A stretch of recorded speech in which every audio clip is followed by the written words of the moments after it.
was this miserable person. You know, for us to play, I thought, like we played yesterday, and not get a win is, you know, it's very unfulfilling, unsatisfying. It's a terrible feeling. We had 2 great drives to start the game, and get no points. You know, we had some tough officiating breaks certainly go against us, and you know, we got to take responsibility for that. And I'm the head coach.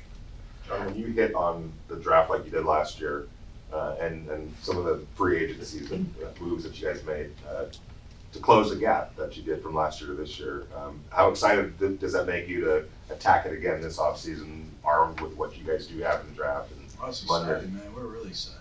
You know, we are excited to know where we're going to be playing, and excited to have a city that is excited about having us. We can't wait, you know, to keep improving our team, and we're very fired up. You know, we have some resources, like you say, in the draft, and we think the Las Vegas Raiders, the Raiders, is a great brand for any player to want to play for.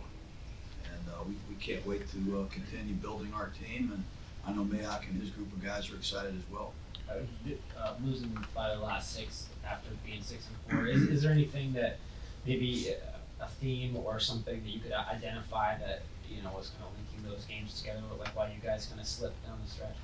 No, I think cold weather is one thing. We got to prove we can exercise that demon. We got to play better in bad weather.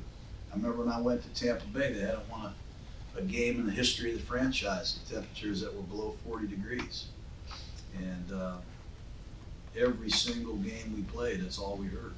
And we're going to continue to hear it until we prove as a West Coast team we can go out on a cold day and win. What does that take? Experience or toughness, or? I think it's a combination of a lot of things: talent, better coaching, experience, toughness.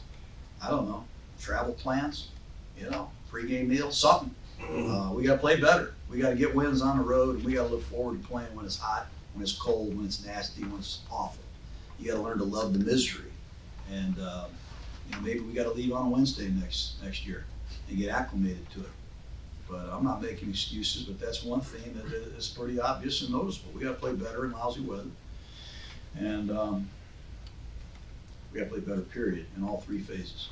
Jon, Derek was talking about how excited he is about where the team is right now and how close it might be. Is that a certainty at your quarterback? Is he a certainty? Yeah, he played good.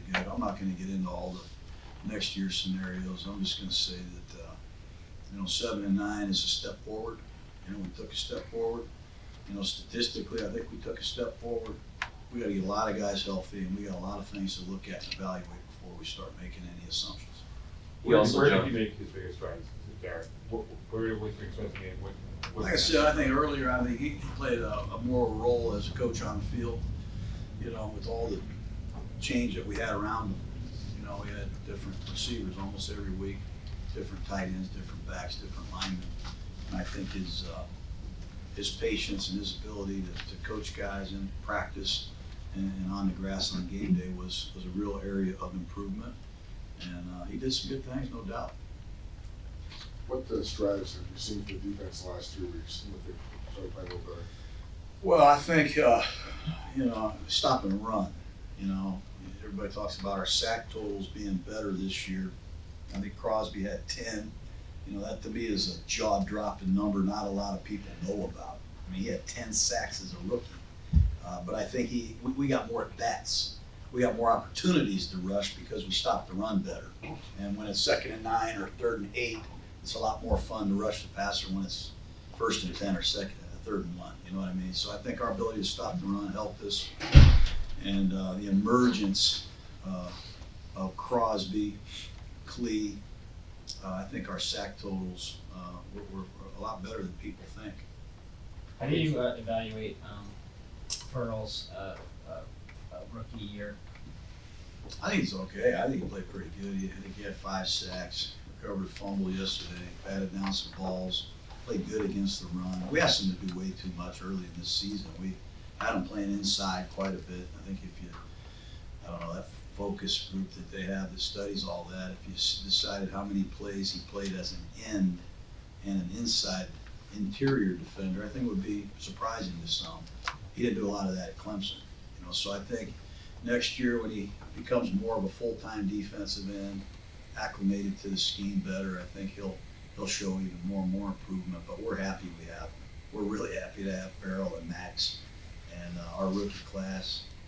Proud of him. Trayvon Mullen seemed to come on toward the end of the season. He was the brightest light of the whole thing for me. We traded Conley, which was hard to do early in the season. It kind of opened the door for Trayvon. And I think after the Tennessee game, when you watch the Jacksonville performance, when you watch him play against the Chargers in LA, is impressive. What really impressed me is he got carried off the field on a stretcher in that game. And he's ready to practice. He's playing on the road in Denver. And he played good again. So he's a tough guy. He's, I think, improved his level of play, his overall consistency, and he's got a huge upside. And to get our second rounder playing well is something I'm mostly very excited about. The team clearly made strides this year, but 0-6 against teams with winning records. How big is the gap between? Not many teams have a winning record, first of all, so you need to remember that. Not many teams in the league have winning records. I remember I got fired. I was 9-7. We had a winning record. There's only like 6 of us. You know what I mean? It's a tough league to have a winning record. Chicago was 8-8. We're 7-9. I think the Colts are 7-9. I'm not going to put a lot of stock in who we beat. We beat Denver when they were undefeated, and we beat Chicago. I think they were pretty darn good then. That's all I know. It's a tough league. We'll take every win we can get. And hopefully, we can close the gap on Kansas City. They're clearly the best team in our division. So two more guys, two more. Are you going to talk to anyone, any coaches that have gone through the transitioning a team to a new city and try to get a lowdown on? Not many people have done it. Yeah. Yeah, I would call Jeff Fisher. I think we'll certainly try to seek some counsel from some people. But we're gonna do this together. It's gonna be fun. It's gonna be exciting. We're gonna do everything we can to get the Raiders, back in the Super Bowl. That's all I know. We're gonna keep working. We got work to do, but I'm proud of the progress, and I know we got to play better in the cold, better against teams with winning records. But we also play pretty good at times. Do you plan to keep the coaching staff intact? Yeah, that's the plan. There's a lot of things that come up. Some of these guys are going to be offered jobs, so I'm going to treat it all today just by saying that we'll see what happens, and we'll do what's right and what we feel is best for our team. Okay, guys. Thank you. All right, guys. Happy New Year. Happy